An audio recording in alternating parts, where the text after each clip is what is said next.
जैसा कि कल संख्या पद्धति के बारे में जाना कि संख्याएं कितने प्रकार की होती हैं, उनकी कल डेफिनेशन भी पढ़ी है। तो आज कुछ उदाहरण पढ़ेंगे। Number system chapter class 9th का चल रहा था।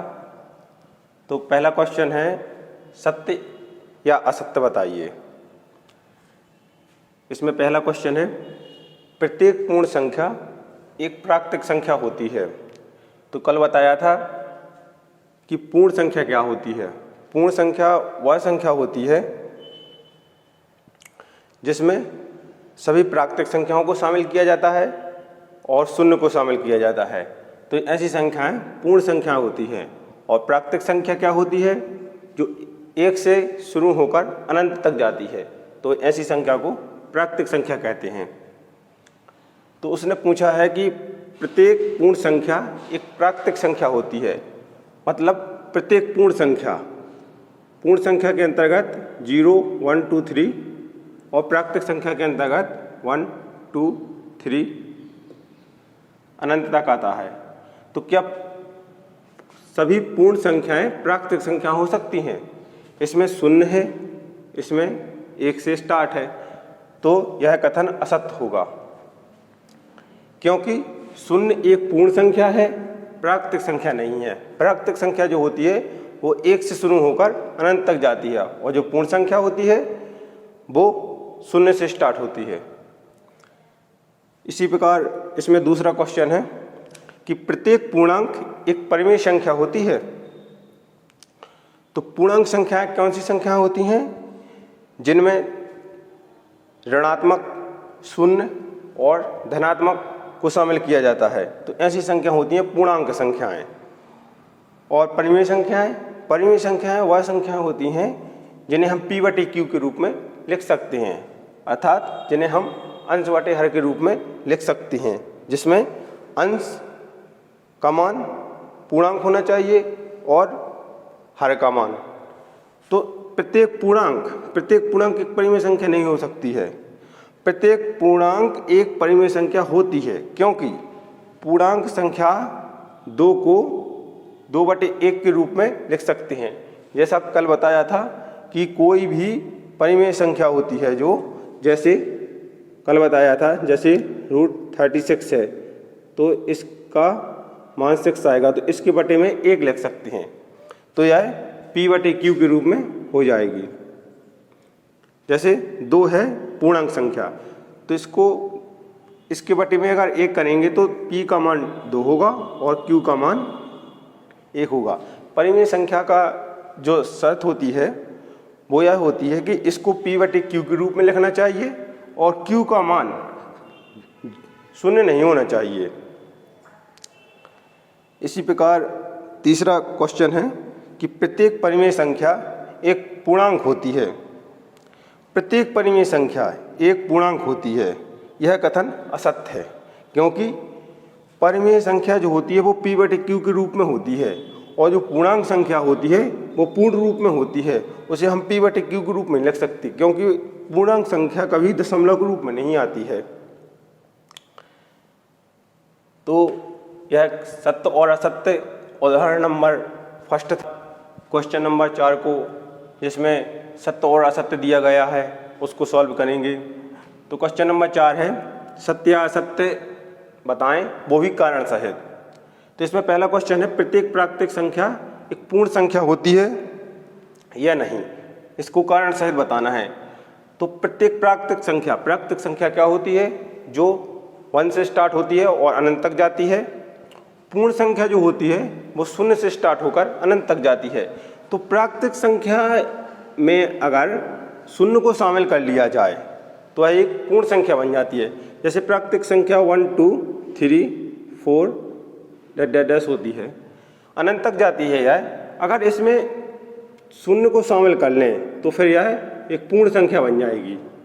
तो यह कथन सत्य है, क्योंकि प्राकृतिक संख्या में अगर 0 को शामिल कर लें तो वह पूर्ण संख्या बन जाएगी।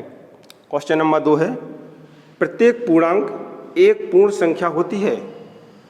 इसमें बताना है सत्य है या असत्य। तो पूर्णांक संख्याएं कौन सी संख्याएं होती हैं? पहले यह पूर्णांक संख्याएं वह संख्या होती हैं जिनमें ऋणात्मक, शून्य और धनात्मक संख्या होती हैं, तो ऐसी संख्याओं को हम पूर्णांक संख्याएं कहते हैं। और पूर्ण संख्या कौन सी संख्या होती है? पूर्ण संख्या वह संख्या होती है जो शून्य से स्टार्ट होती है और अनंत तक जाती है। इसमें ऋणात्मक संख्या शामिल नहीं होती है, इसलिए यह कथन असत्य है।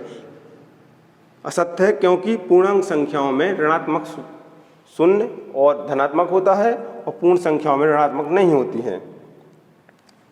इसके बाद क्वेश्चन नंबर 3 है, प्रत्येक परिमेय संख्या एक पूर्ण संख्या होती है। परिमेय संख्या क्या होती है? परिमेय संख्या जो होती है वो p बटे q के रूप में होती है, अंश बटे हर के रूप में होती है। और पूर्ण संख्या जो होती है वो शून्य से स्टार्ट होती है और अनंत तक जाती है। तो यह कथन असत्य है, क्योंकि उदाहरण के लिए अगर 1/2 परिमेय संख्या तो है लेकिन पूर्ण संख्या नहीं है। क्यों नहीं है? क्योंकि यह p बटे q के रूप में अंश बटे हर के रूप में होती है। इस p का मान यहाँ 1 होता है, यहाँ पर q का मान 2 होगा।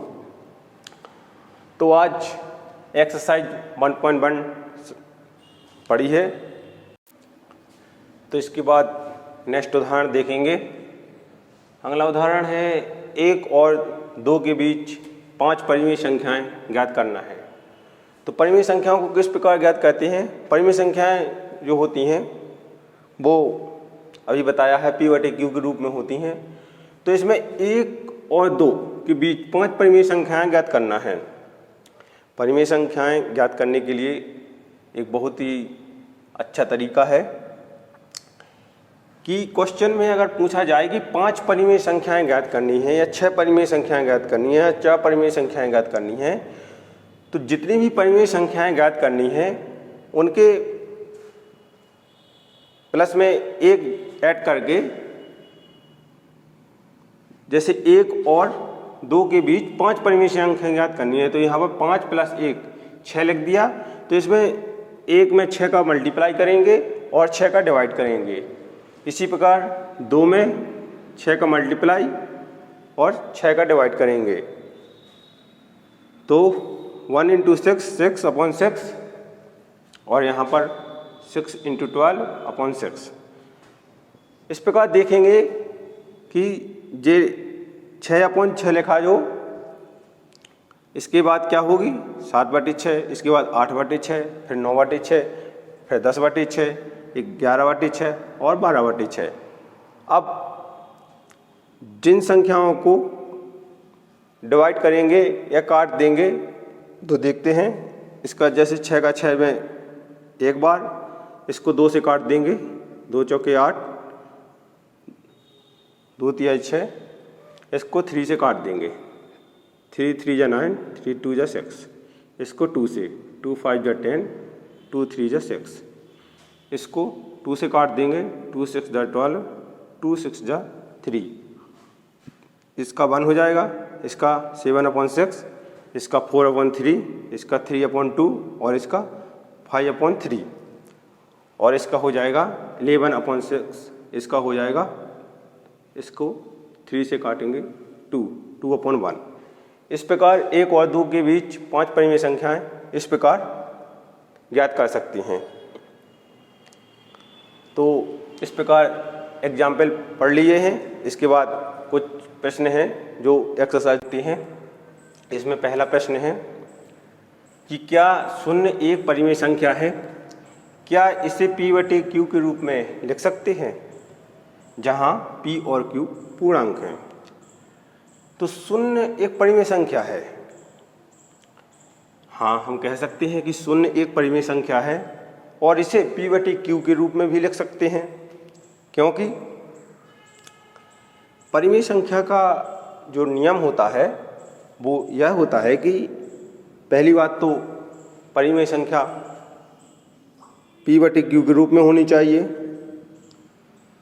और दूसरा नियम होता है जो इसमें p और q पूर्णांक होने चाहिए।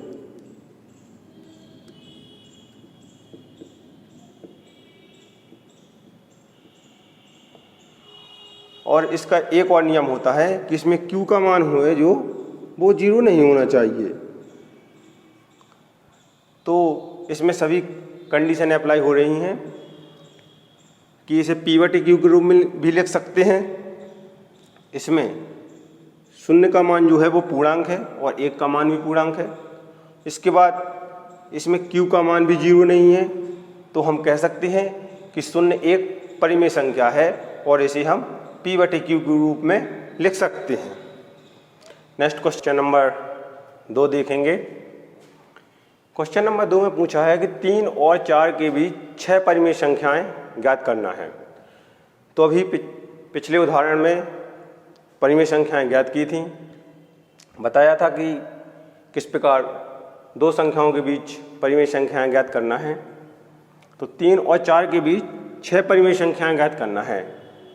तो 6 परिमेय संख्याएं ज्ञात करने के लिए बताया था कि जितनी भी परिमेय संख्याएं ज्ञात करने के लिए पूछा जाए उसमें +1 कर देंगे, और जिनके बीच पूछा जाए उसमें जैसे 6 परिमेय संख्याएं ज्ञात करनी है तो 6 + 1 7, तो इसमें 7 का गुणा कर देंगे और 7 का भाग कर देंगे।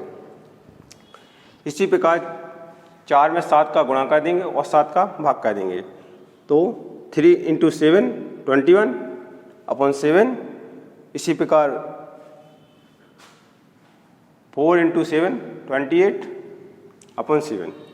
तो 3 और 4 के बीच 6 परिमेय संख्याएं ज्ञात करनी हैं। तो देखते हैं कि इसको सॉल्व करेंगे तो 21/7 आएगा। तो अगली परिमेय संख्या जो होगी वो 22/7 होगी, 23/7। इसी प्रकार क्रम में अनंत संख्याएं होती हैं किसी भी 2 संख्याओं के बीच, तो 6 परिमेय संख्याएं ज्ञात करनी हैं। तो 21/7, इसके बाद 22/7, फिर 23/7, 24/7, 25/7, 26/7, 27/7 और 28/7। 1 2 3 4 5 6 परिमेय संख्याएं निकाली हैं। अब इनको सॉल्व कर लेंगे। 7 × 3, इसका ये 22/7 आ जाएगा, इसका 23/7, इसका 24/7, इसका 25/7, इसका 26/7, इसका 27/7 और इसको डिवाइड करेंगे तो ये 4। अब 3 और 4 के बीच 6 परिमेय संख्याएं निकल कर आई हैं। 3 और 4 के बीच 6 परिमेय संख्याएं निकल कर आई हैं। तो 22/7, 23/7, 24/7, 25/7, 26/7 और 27/7, यह 3 और 4 के बीच 6 परिमेय संख्याएं निकल कर आई हैं। इसी प्रकार एक और प्रश्न है इसी में कि परिमेय संख्याओं को ज्ञात करना है। तो इसके बाद वह देखते हैं। नंबर 4 में पूछा गया है कि 3/5 और 4/5 के बीच 5 परिमेय संख्याएं ज्ञात करनी है। अभी तक 3 और 4 के बीच परिमेय संख्याएं ज्ञात करते रहे हैं। इसमें P/Q के रूप में हैं, तो इनकी भी वही विधि है जो पिछले क्वेश्चन की थी। तो अभी तक परिमेय संख्याएं निकालते आए हैं कि 5 परिमेय संख्याएं अगर ज्ञात करनी है तो उसमें +1 को ऐड कर देंगे और उसका मल्टीप्लाई और डिवाइड करेंगे उस संख्या में। तो इसमें 3/5 में 6 का मल्टीप्लाई और 6 का डिवाइड करेंगे। इसी प्रकार 4/5 में 6 का मल्टीप्लाई और 6 का डिवाइड करेंगे। तो 3/5 और 4/5 के बीच 5 परिमेय संख्या निकालते हैं। इसका मल्टीप्लाई करेंगे 6 × 3 18, 5 × 6 30। इसी प्रकार आगे क्रम में जैसे ये 18/30 है, इसके बाद 19/30, फिर 20/30, फिर 21/30, फिर 22/30, 30/30, फिर 24/30। 5 संख्याएं निकालनी है, यानी 1 2 3 4 5। तो इन दोनों के बीच सिर्फ 5 संख्याएं निकालनी है, तो क्रम में इन्हें इसी प्रकार लिख लेना है। इसके बाद इसको जो कट रहा है उनको काट देंगे। जैसे 6 से काटेंगे इसको, 6 3 जा 8 और 6 5 जा 30। 3/5 ये कट नहीं रहा है, इसको काटेंगे, यह 0 से 0 कट जाएगा, 2/3 आ जाएगा। इसको 3 से काट देंगे, 3 7 जा 21, 3 10 जा 30, 7/10 आ जाएगा इसका। इसको 2 से काट देंगे, 2 1 जा 2, 2 1 जा 2, 2 1 जा 2 और जो 1 बचा 2 5 जा 10। ये कट नहीं रहा है, इसको काट देंगे 6 से। 6 4 जा 24, 6 5 जा 30। इस प्रकार 3/5 और 4/5 के बीच 1 2 3 4 5 5 परिमेय संख्याएं निकाल ली हैं। अतः 3/4 और 3/5 और 4/5 के बीच 5 परिमेय संख्याएं इस प्रकार निकल कर आई हैं। यह परिमेय संख्याएं निकालने की एक सबसे अच्छी विधि है। तो इस प्रकार 5 परिमेय संख्याएं निकाल लेंगे। इसके बाद एक क्वेश्चन और बचा इसी एक्सरसाइज का।